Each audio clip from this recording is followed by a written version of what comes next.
Hi everyone. A lot of people are saying that these videos are helpful, which is wonderful. I sometimes get very nervous doing them because, well, I'm kind of sharing my story, but also like because of the narrative around eating disorders, feeling ashamed and feeling embarrassed and feeling alone. So therefore, when I start getting scared about talking about something, that's when I know I need to talk about it. So you all know that I've been in recovered, or I'm in the recovery after recovery for like 13 years now. I've been living my life away from an eating disorder, but I class myself as somebody who is still on the journey to discovering who I am as a person, because I lost so many years to an eating disorder, and maybe that's a video for another day. I digress. I wanted to talk about just very briefly about Tess Holliday.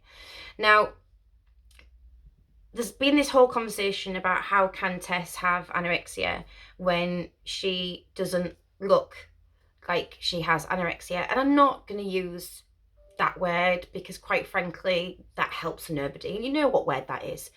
And it's not the horrible word, it's just the word that Boris harps on about with his bloody strategy. I mean, yeah, whatever, Boris, just prescribe everyone bicycles, why don't you, because that's going to help solve it. No.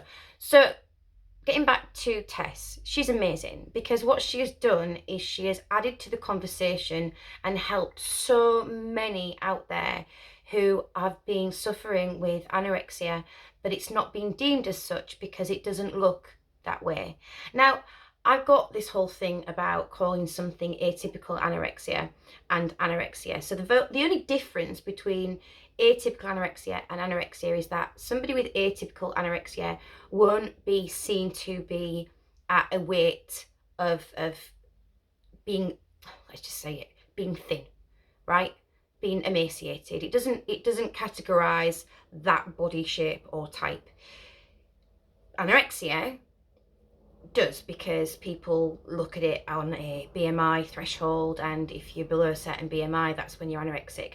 So I've got issues with both of those terms. At the end of the day, anorexia nervosa means anorexia, loss of appetite, nervosa, of the mind.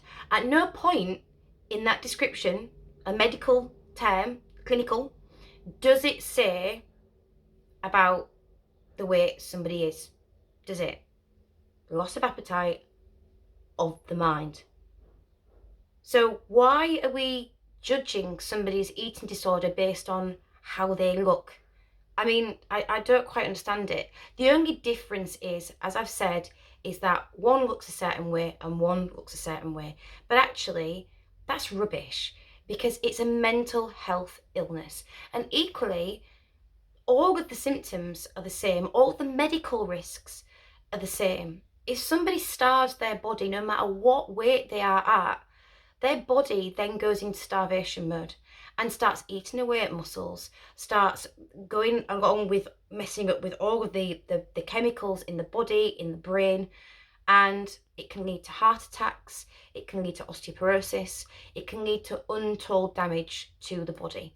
So I just want to say, please consider looking at anorexia as an eating disorder, as it is, and not putting a weight, a number, or an image on it, because it's a mental health illness that nobody at any point should feel unable to have a voice about, to reach out for help.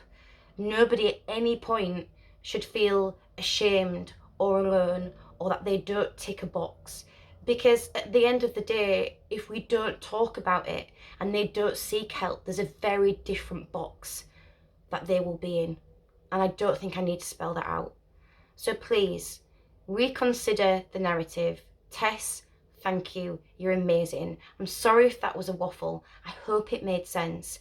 But I get really passionate and a little bit angry when people don't understand. And no, that's not fair, because, you know, not everyone should understand. Absolutely not. But I just get a little bit angry when the hater's going to hate, and what they need to do is educate themselves. Okay, God bless. Tess, you're a legend. Hey, oh, and if you need help, Seed Eating Disorder Support Services. Nobody gets turned away on our watch. Nobody. Because you bloody well matter. Lots of love.